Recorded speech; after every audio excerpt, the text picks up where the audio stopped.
this next edition of the Value Exchange podcast. I'm Annabelle Lambert, your regular co-host, and with me, Rob Pye, as usual. Say hello, Rob Pye. Hello, hi. We are absolutely delighted today to be joined by Judi Newman, who is currently the Chief Executive of the St Elizabeth Hospice in Suffolk, and actually someone I've known for the last 36 years, I've calculated, so it's quite a long time, one of my oldest friends. So without further ado, I'm going to ask Judi to talk about who she is, where she's come from, and then what she's up to now. So Judi, over to you. Thank you very much, and thank you so much for the invitation. This is a lovely way to spend a bit of time on a Friday afternoon, so thank you for the invite. So yes, as you said, I'm at St Elizabeth Hospice now, but it's interesting just to pause and reflect a little bit on how surprising sometimes I find it is that this is where I am, because I'm new to healthcare since 2019, but not new to the charity sector. And of course, lots of people don't realise that hospices are independent charities. But Annabelle, in the time that we've known each other, you've seen me work for various charities along the way. And what I still find fascinating is that when we first met, I wanted to be a journalist, didn't I? I mean, I'm still hopeful. I'm still hopeful for you. I think you'll write a book soon, is what I think. I would love to write a book one day. But yes, it's very much one of those journeys that I hadn't anticipated but have never regretted. So we were both at university in London, weren't we? So when I was at King's, I was doing religious studies as my degree. So always very interested in comparative religion, other cultures, other countries. So there was a curiosity there and a bit of a hunger for travel, for other ways of seeing the world, other philosophies, other logic systems. So I had not anticipated that would take me into the charity sector, but I remember I was applying to do a master's and didn't get the research funding, like lots of these sliding door moments. And it was just somebody that I knew had saw a tiny advert in the Oxford Times for a fundraising assistant at Oxfam in the headquarters in North Oxford in Summertown. And I went for that job thinking it was the most temporary of temporary arrangements while I figured out how I was going to get my research funding. And of course, that was it. I got the bug. So that was 1993. And by 1994, the Rwandan genocide happened. And that, for those people who were involved in the aid world in 1994, they'll all tell you that it was an extraordinarily intense and moving and challenging period. But I saw organisations like Oxfam at their very best, just responding with an extraordinary energy and vigour to anything that could be done. And you come out of an experience like that with a completely different view of why you're there and what you can contribute and skills that you didn't know that you had but emerged. And because it was in the fundraising department, I got to see every bit of fundraising skills and teams. And after about 4 years, I really felt I'd had an amazing experience, but was very conscious that I didn't have any formal training or management experience. So I did go and do some management training experience, but then moved abroad. There's a whole, I'm jumping here, but we then went with my now husband Andrew. We went to the Czech Republic. We lived in Holland. I had babies. All sorts of things happened. But when I came back, I knew it was the charity sector that I wanted to be in. So that sense that I got at Oxfam of what it meant to have a sense of purpose, to have that excitement of what you can contribute and what skills you can bring to your working day, there was no substitute for me. So from then on, whether it was research autism and subsequent charities, I absolutely wanted that. So there's a long winding route to get to the hospice, but the theme then is about social impact and what you can bring. But my route was philanthropy. So major donor fundraising and advice from the philanthropic side was my route. So a little bit unusual, but I've now noticed that there are an increasing number of hospice CEOs actually who have come from a non-clinical background and have brought other skills. So whereas I think once upon a time that would have been unusual, we're seeing more of us coming with some different skills to be a hospice CEO. So yeah, that's in a nutshell, my route. So what's it's quite interesting when we have increasingly have a chat with anybody, that it doesn't take long before, if you kind of say, oh, just tell us a bit about your background, there's something in the earlier career life experiences, and you could think, if you were a child of today or a young person of today, how the Middle East, how Ukraine, how things like the post office crisis, public awareness, populist politics. But in that very brief introduction, I want to take you back to the religious bit, the transcultural fascination, only because I'm hearing a lot more in the narrative in different places of the world at the moment, a need to be able to transcend, economics or the ground floor of how we're thinking into something higher order, that not necessarily one God, not necessarily a spiritual or religious frame that exists anywhere in the world, but whether that's people or planet, environmental sustainability, rewilding, whatever. People kind of need to get out of themselves, out of local community, even to something bigger than me or even us, to a sort of a wider we. And I wonder if after these brief few years between that moment of study and where you are now, whether you come back to that, particularly from a sort of a transnational, what we might think in sort of a Western Christian Anglo-Saxon, very different to Eastern, philosophies. Definitely. I don't think you lose that type of cultural respect either. And, the sense of walking in someone else's shoes. I thought it was really interesting actually coming into healthcare.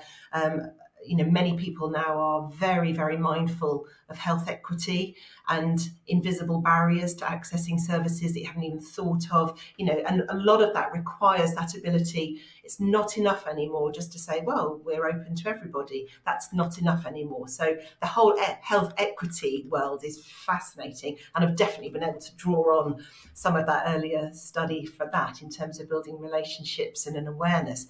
But going back to philanthropy, it was really interesting when I first started getting involved in really understanding the motivations of large-scale giving, of very generous gifts, and what would motivate somebody to do that. There's a lot of study been done into that sense of characteristics which often accompany, not exclusively, but often characterize someone who's willing to consider very generous philanthropy. It's not always wealth related. Actually, the threshold where people start to make very generous gifts is often lower than you think it might be. It's not always the very wealthiest billionaires of the world are not necessarily the most generous. We know that. But interestingly, it's not just about disposable income. Often people have had something in their life experience, particularly at a young age, where they've had something some experience has touched their family in a way that has profoundly changed the way that they look at life, and that invariably often has involved a touch point with a charity. So it doesn't mean to say that that is the cause or that's the charity that you end up being focused on, but you've seen the contribution that the voluntary sector made at a time of need.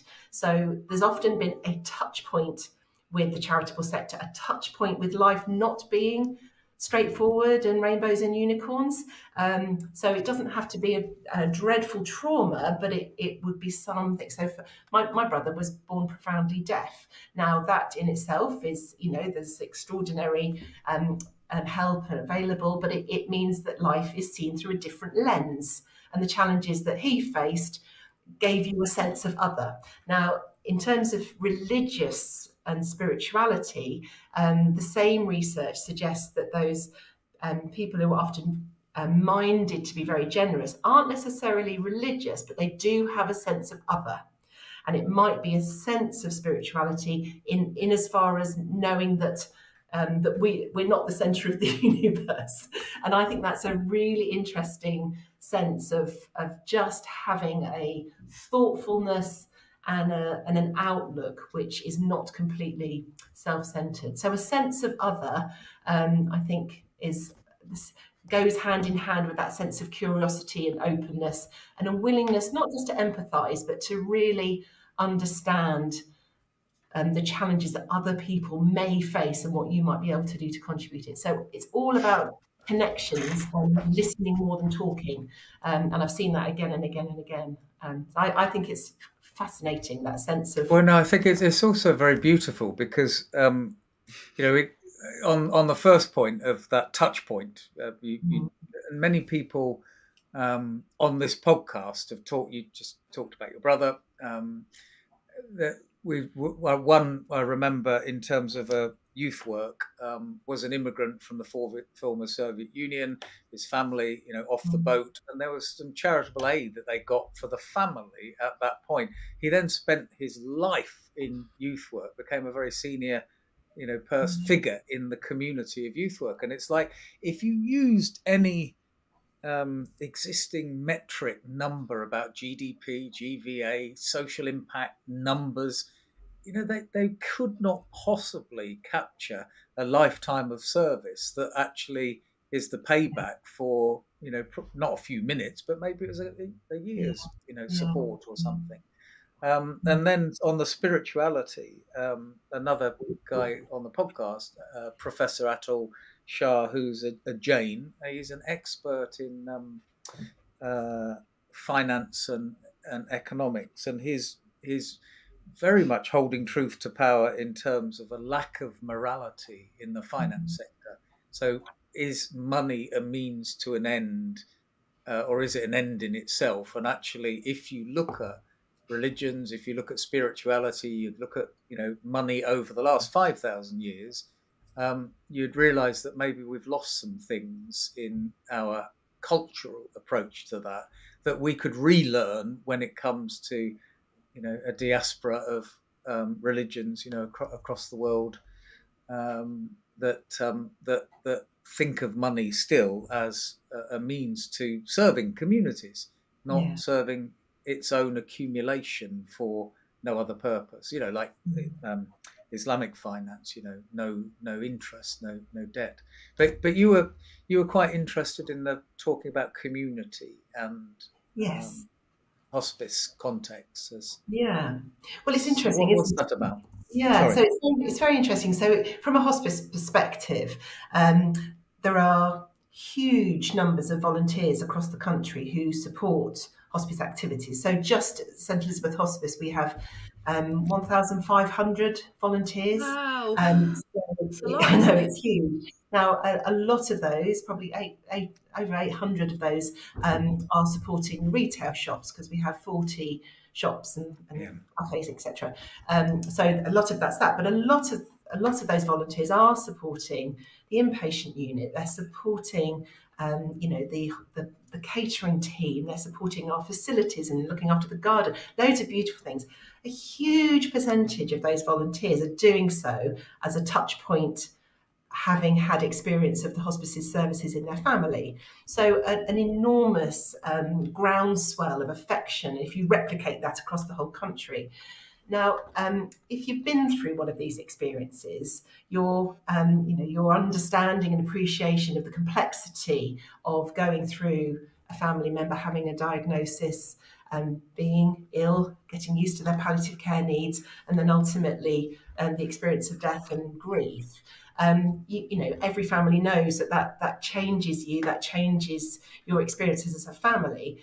The thing is that as a society, we know demographically that many people are living for much longer, and that's great that people are living longer, but they're living longer with more complexity of health needs. So people are living with palliative care needs for a long time. And of course, hospices are here to help people live with as good a quality of life as possible for that length of time that they have. So many people will have access hospice palliative care services for 2-3 years, because it's about improving their breathlessness. It's about going to the gym and seeing the physio here at the hospice. It's about lots of holistic and psychological support that you do from the point of diagnosis. So this is not just about the last 2 weeks of life. Now, with the projections of the number of people who will have palliative care needs over the next 20, 30 years, the hospice world and the NHS won't possibly be able to provide absolutely every need possible, but neither do they need to, because a lot of the care and support that people need shouldn't be medical anyway. It's about the care and support of friends, family, colleagues, and it's about support network. And so if we're going to have a chance of, as a society, being able to support people in a holistic way as possible, and really only leaving the medical bits for the absolute necessity, we need what's called a compassionate community. So compassionate communities is a movement across, well, it's not just in England. I think it started in Australia originally, but it's a movement of people who are trying to better equip ourselves to support one another through the experiences of a diagnosis and the process of dying and the grief thereafter. So it's about normalizing talking about these things, whether it's a colleague with you at work, whether it's a family member, whether it's a friend. Richard E. Grant was talking recently about when he lost his wife. He said, I wasn't expecting to also lose friends. And it's the friends who just felt overwhelmed by his grief and not able to connect with him during that process because it was just too difficult. So I'm fascinated by this societal cultural confidence that we need to nurture to better support one another. And if you think about what amazing progress has been made around people being far more aware of the challenges of dementia, I think you need to think of it in those sorts of societal sense. So this isn't owned by the NHS. Compassionate Communities is not owned by hospices. It's about how can we work with the arts and with schools and with care homes and all of these different strands of society, so that when those experiences do happen, a school, for example, does feel confident that it can support children, staff, parents that perhaps have been touched by a very difficult situation. So I think that's fascinating. And the role of hospices in that is not, like I say, it's not to project manage it, but it's to almost, hospices do feel more comfortable talking about these things. So how do we share the ability to find the words together? So during the pandemic, we started a lot, without being able to do as much group work as we wanted with Compassionate Communities. We did a lot of compassionate conversation training, and that's grown and grown and grown. So that's now, Suffolk libraries have now done a huge amount with Compassionate Communities. So their volunteers have been trained in how to have compassionate conversations. We've got bereavement bookcases in the libraries. We've got a local music venue, St Maltings. They're taking this year, one of their themes is compassionate communities. There's bereavement walks are happening, being run by volunteers. And it's just a way of just normalising, supporting, and honestly, if you just open up that little door of possibility, the feedback that we get from people is immense. And this is not, doesn't replace the need for counselling, because obviously some people will need one-to-one counselling, but many people don't. They're actually going on a bereavement walk, walking shoulder to shoulder with someone walking along a beautiful river. That is what that person needs. So it's just expanding what it is to talk about these issues. Yeah. Really fascinating. Really fascinating. So and there's such. I feel I could almost say can of worms in what you just unpicked for me there. And you just said how to find the words, and that's I found an emotional moment there, because generationally, we're moving so quickly that we've never had to have words for this conversation before. And I remember in my own context of losing my mother earlier this year, that lovely lady, had a fall, didn't recover from the fall, but she was absolutely all there, age 88. Before the fall, that she didn't, recover, and we learnt clinically that old age is something that is a degenerative disease to an extent of when things stop working. But it was finding the words often of, well, this end of life. It was not, the palliative wasn't like so often the case, like with my father, like a year or 2 years of cancer or slower degeneration. It was an incident there, and I think finding the words is something that is a cultural something very much of today. We didn't talk about gender diversity, and we didn't talk about lots of things that we're talking about. We haven't talked about death. We haven't talked about this most natural thing that, and Atul Gawande's point of that is a very dying is very natural. It's maybe not very natural for a clinician who might think they're failing if somebody doesn't live, because it's like, well, how do we keep somebody alive? Well, it's one of life's only certainties, it really is. So deaths and taxes. And there's a real movement to try and have advanced care plans, so that you have a conversation really quite early on, and it may be far earlier than you feel comfortable necessarily having, but there's something called a respect form, which is being rolled out across the NHS now. But having just that very simple form that's shared and can be seen by anybody. So the example lots of people would give is that, say somebody is 96, an ambulance is called, they're at home, but actually they really may not want a conveyance into hospital. There may be lots, but if that record isn't there, then the ambulance is obliged to whisk you off to hospital and everything that then follows. Whereas, you probably know, but 70-80% of a hospice's care is provided in people's homes. So there's often a perception that the inpatient unit of a hospice, which is incredibly important and very, very crucial part of the service, but what people don't necessarily see is the immense amount of community nursing that goes on, and HCAs in people's homes, and a 24/7 advice line. So when you do need to speak to someone in the middle of the night, you can do that. And that kind of ability to keep people in their place of choice through their illness is absolutely crucial. And it's complex, but we need to do that at scale.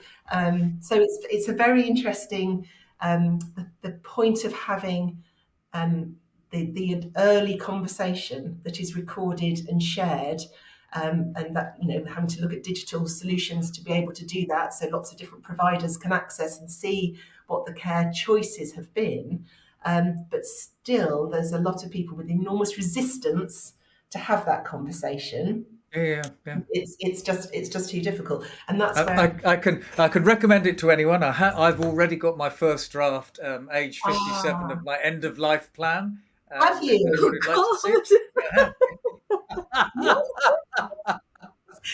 Why not? I mean, I was horrified when I was able to have a flu jab. It is so. You don't want to be doing that stuff in a crisis. You just do not want to be understanding the choices, that can be made. Do I want this? Do I want that?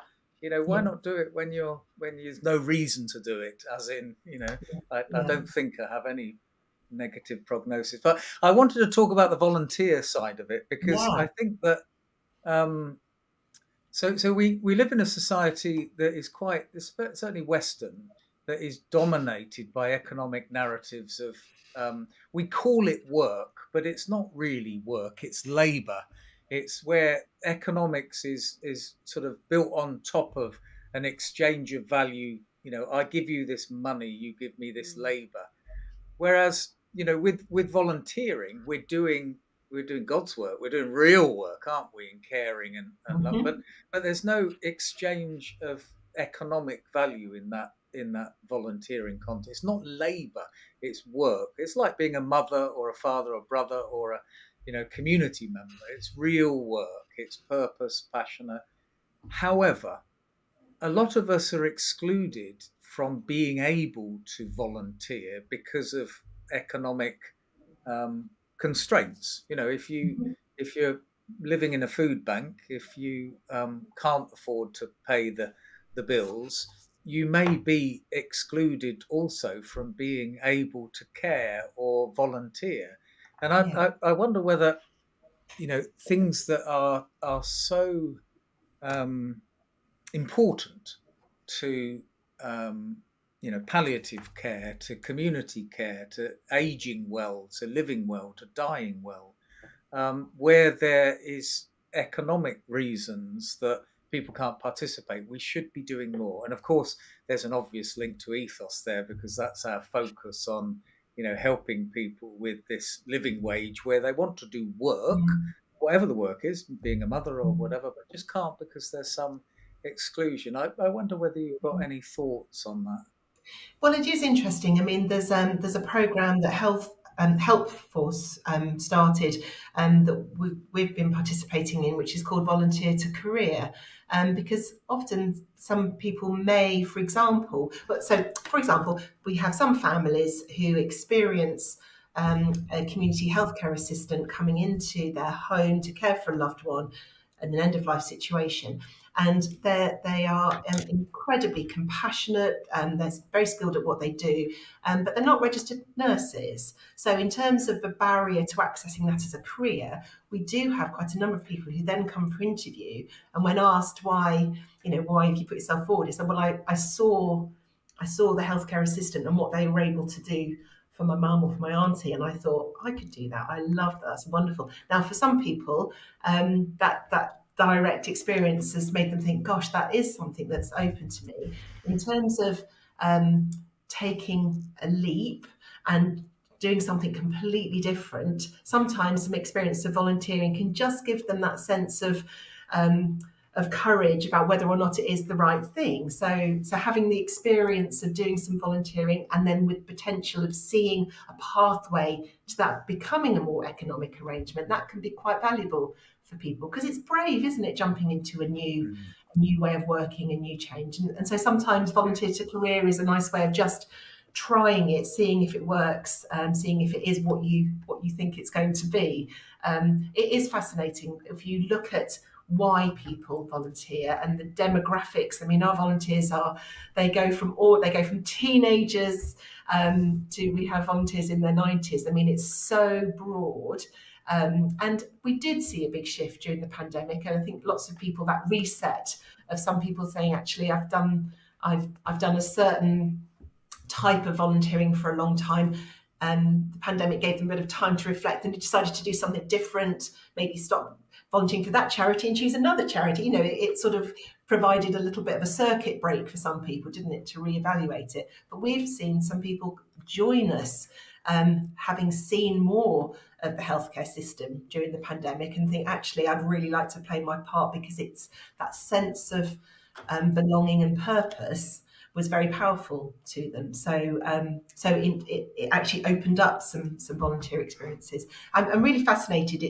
I'm sure you're aware that there's this whole new world of integrated care systems now. So every part of the country has an integrated care system.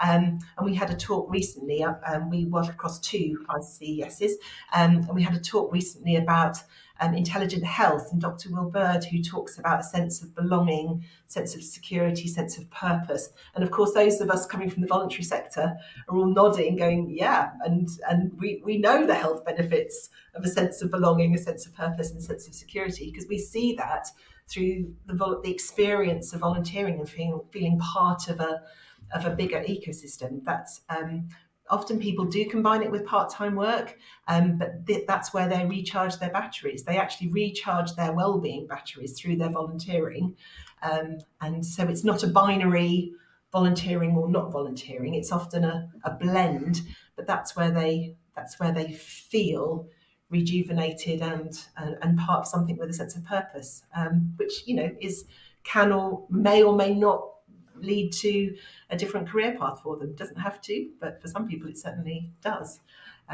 Yeah, and if you think about the the chain from acute care of being in a hospital, A&E, or a ward, or to adult social care of GP in the community, social services, to palliative, to hospice.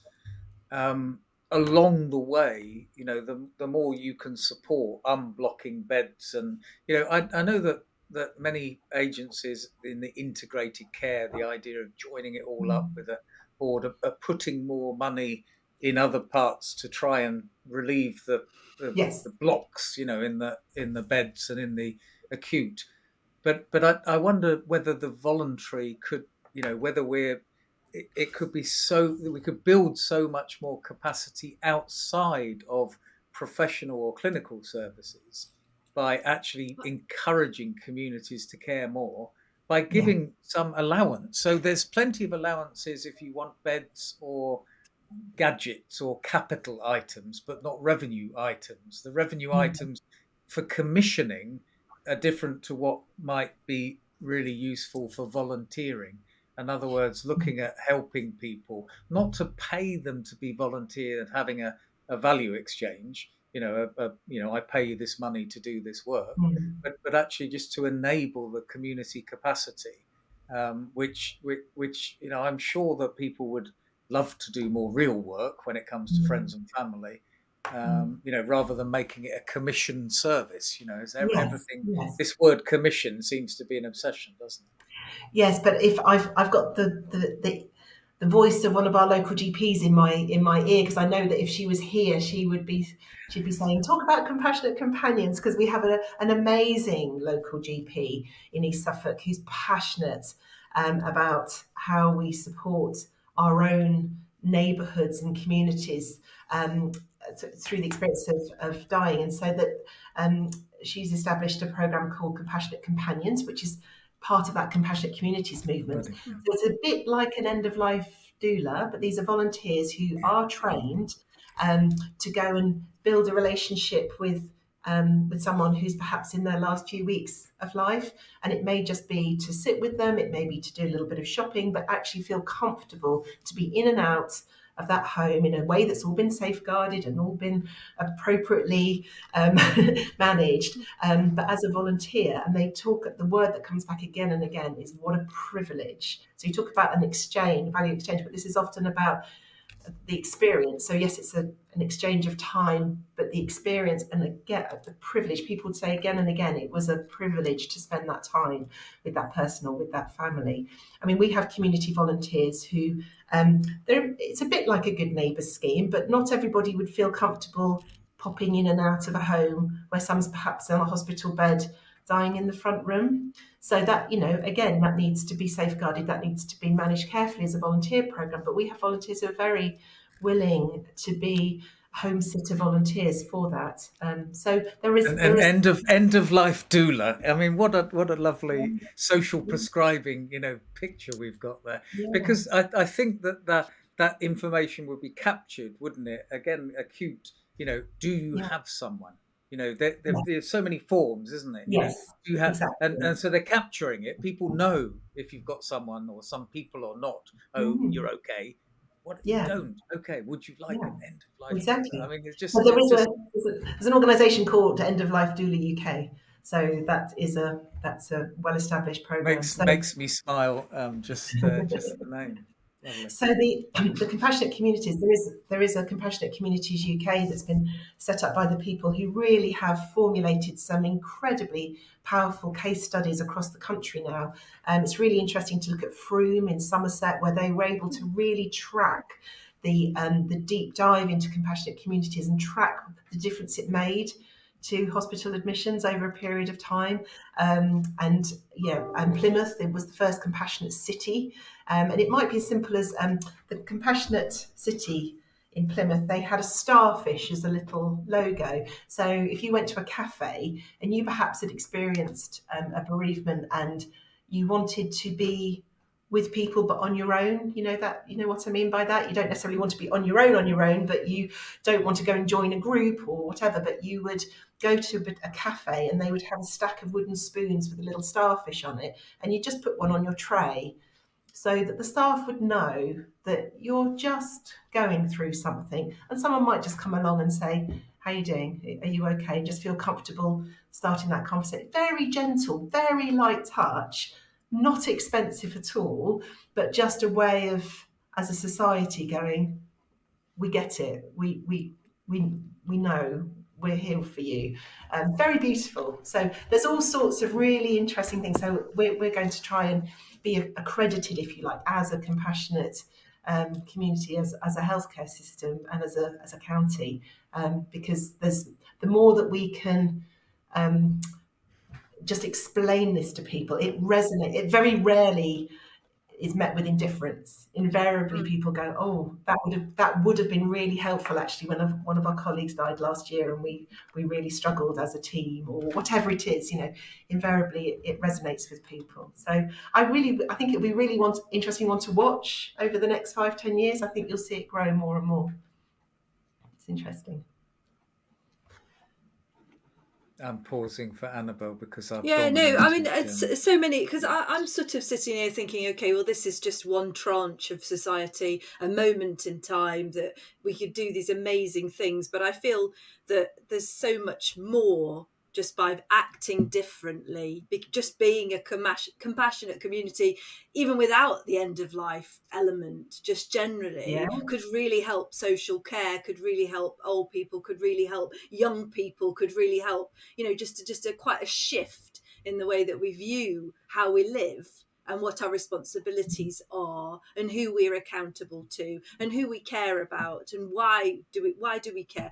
I mean, really interested to hear you talk about people who, philanthropists, have had that touch moment, either been through some trauma and therefore I'm setting up the foundation and I'm doing whatever because, I'm so moved, or as you say, something quite small, much smaller, but totally touched, moved, and insight into this different world of what that means. And Rob and I have talked in the past about,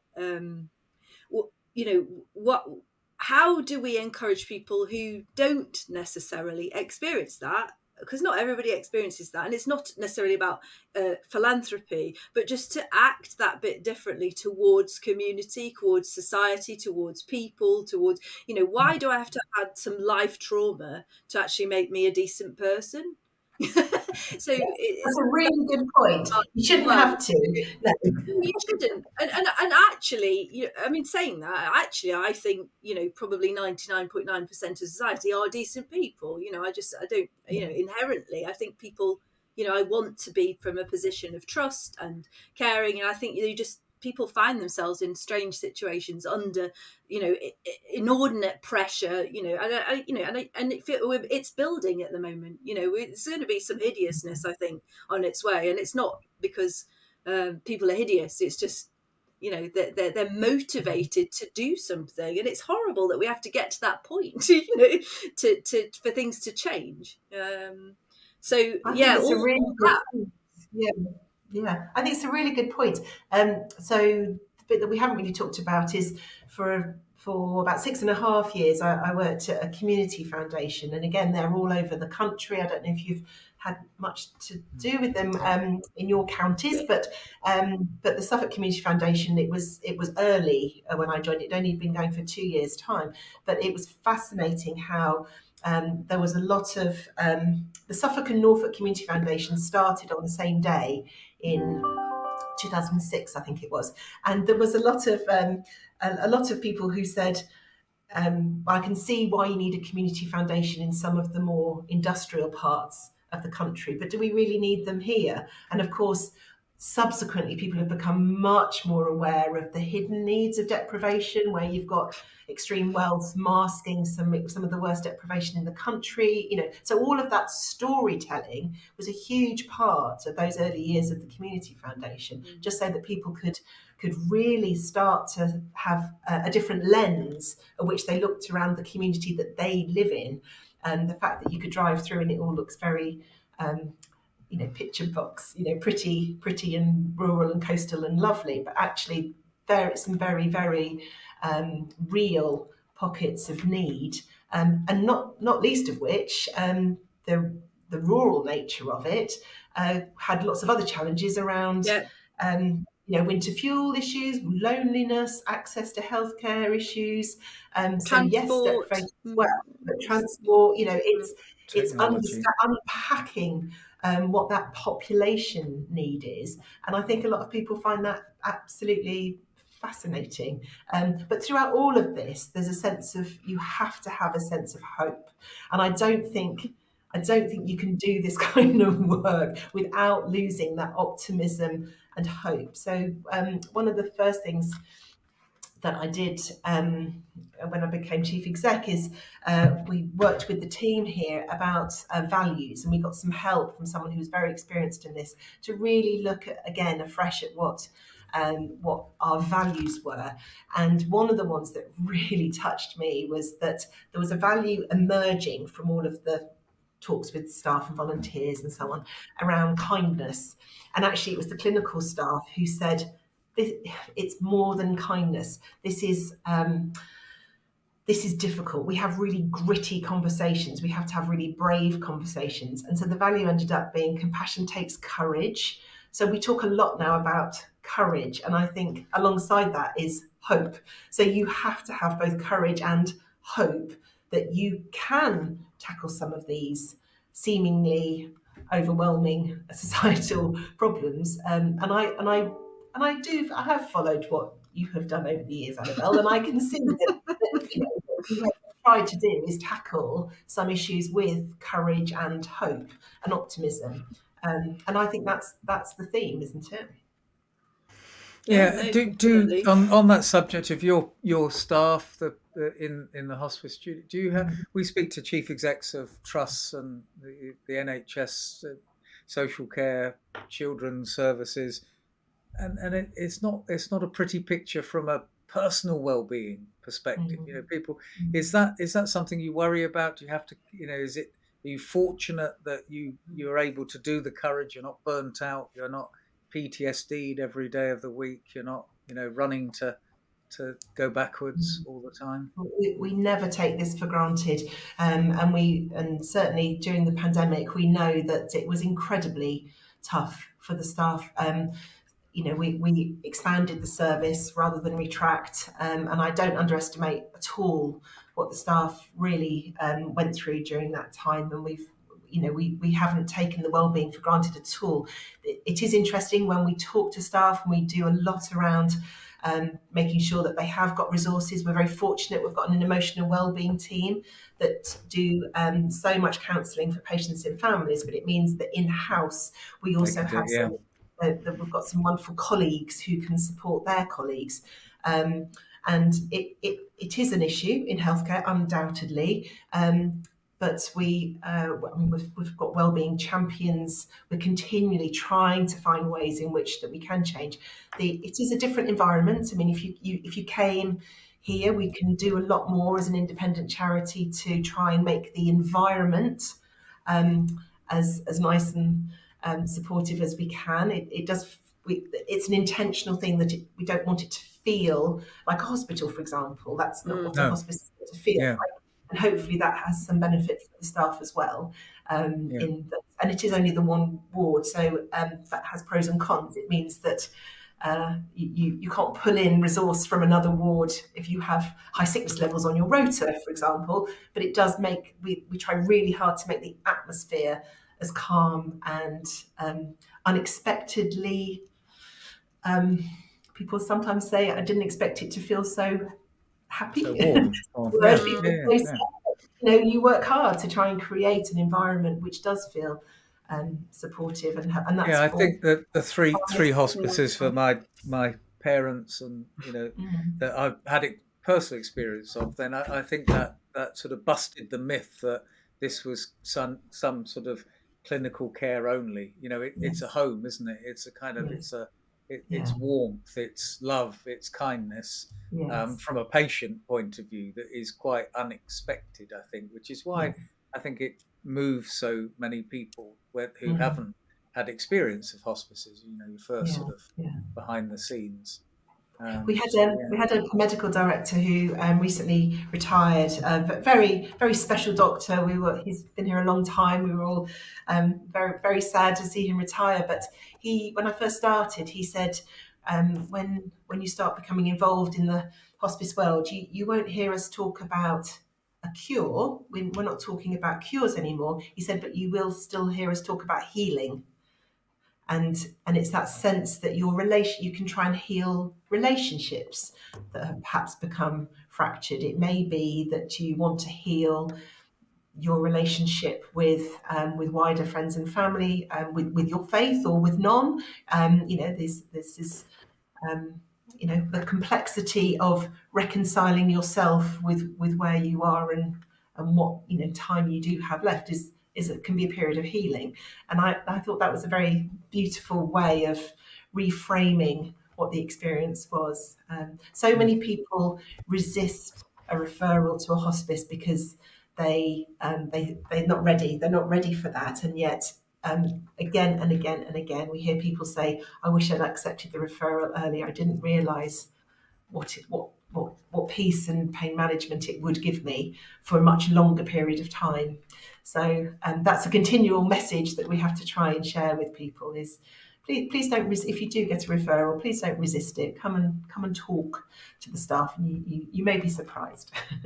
So maybe that, leading on to just a little bit conscious of time, but final questions of I'm watching the podcast of not experience of this end of life, but maybe there's something that is a call to action. How does somebody engage, either as a volunteer or somebody who is caring for loved ones, or what any words of advice or thoughts for them? Yeah, I really would recommend that wherever you live, that you just reach out and understand what your local hospice does offer, where it is, even if there's nothing going on in your family and there's no sense of need, because I think from that familiarity will probably be a surprise, and hopefully a nice surprise. But yes, volunteering is always welcome. I think every hospice in the country would say, please consider that.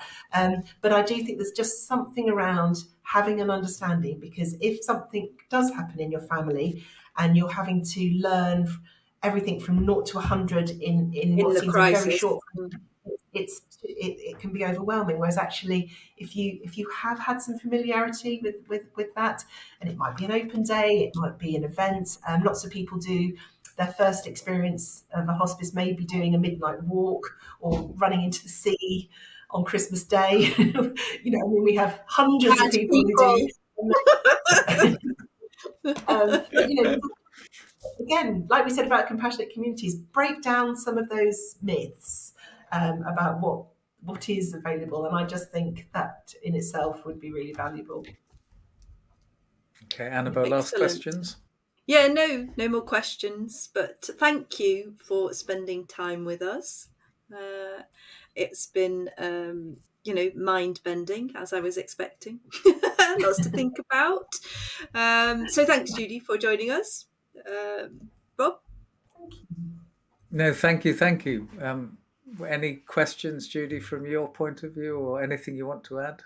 I would really love to, if you have food for thought about compassionate communities further down the line, I'd love to know, because I'm sure the way your brains work as well, you'll probably spin off in a different direction, and I'd love to know what your further thoughts are around compassionate communities, because like I say, it is for everybody, and not just those of us. I find it's a very good focus. I'm feeling it's a starting point, for the bigger, it grows, doesn't it? You start doing whatever start doing it with this, and then everybody's like, oh, maybe we could do it with this, and we could do it with this, and we could do it with this.